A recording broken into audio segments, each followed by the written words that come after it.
Hello, hi, and welcome to Rise Like a Phoenixx, a podcast from Phoenixx Records. Today is episode 3 in our 9-part series, and we're going to be talking about ear protection and why it's important. So let's jump right in.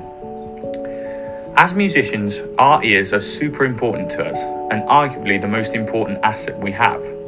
Historically speaking, good hearing isn't an essential part of being a great musician or composer, and a great example of this is Ludwig van Beethoven, who became deaf by his mid-40s, apparently not even being able to converse with people, but create wonderful symphonies nonetheless.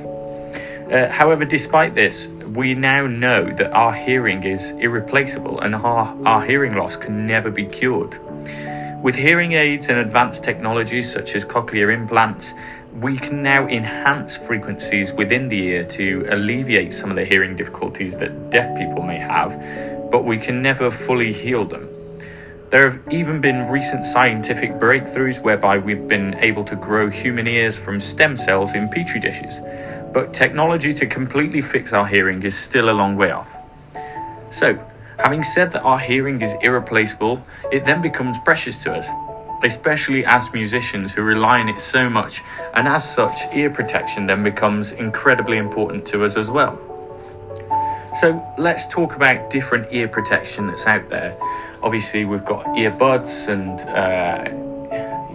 noise cancelling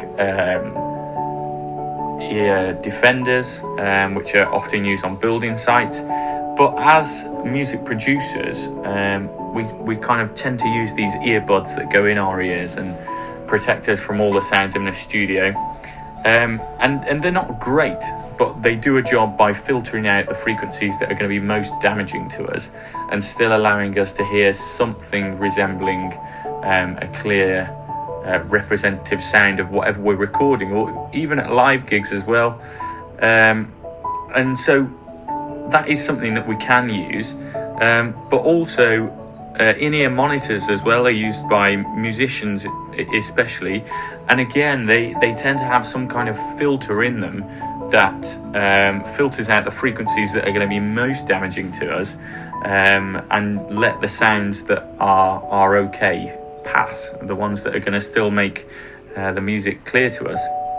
And I know that we can kind of take our ears for granted sometimes, but using these in-ear monitors and these earbuds and ear defenders are some of the best ways that we can protect ourselves from damaging decibels, really, I guess you'd say. Obviously, we know the smallest bone, the cochlea, is in the ear, so that can be easily fractured and damaged, and make our whole head painful, really. I always think when you have a problem with your ears, even earache, your whole head hurts. So we know that they're incredibly important to our system as a whole as humans.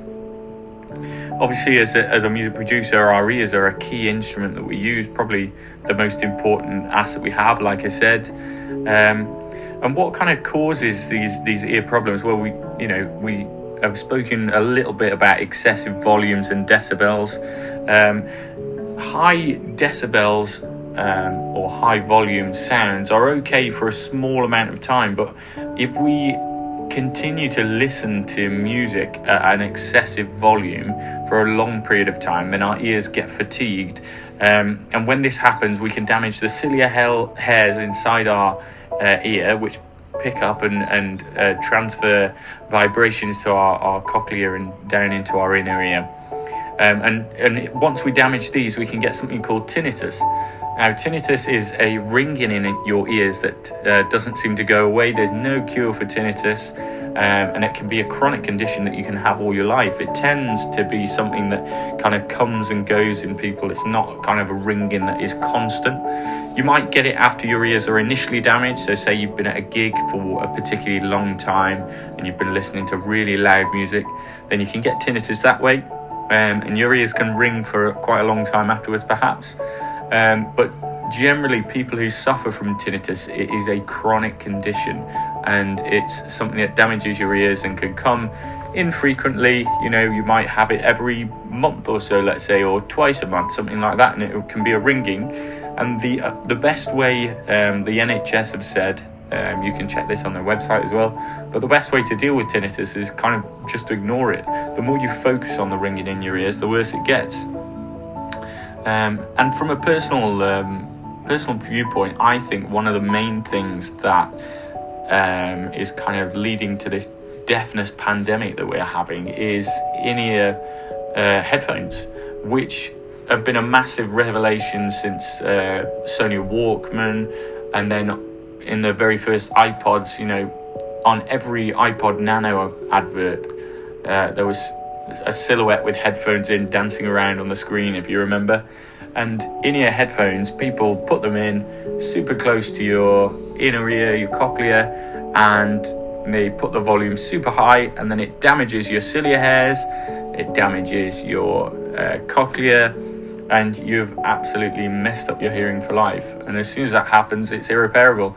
And I don't think that there's enough kind of education about deafness and how we can damage our ears. And so I think we're going to see more and more people who are kind of my age and slightly younger now. In their older age, people are going to be deafer and deafer and deafer, and there's going to be a real problem there because so many people listen to music in this way. And so when that does happen, I think technology will advance at a quicker rate, and we will have better hearing therapies and things, and maybe a way to heal our hearing, but that's still a long way off, so we'll wait and see what happens. But yeah, ear protection, super important, so make sure you're wearing your defenders, your earbuds, your in-ear monitors when you can, and hopefully this podcast helps you and has given you some insight into why ear protection is so important. So thanks very much for listening. Tune in next time when we'll be talking about home recording and the pros and cons of that. Thanks very much. See you next time. Bye-bye.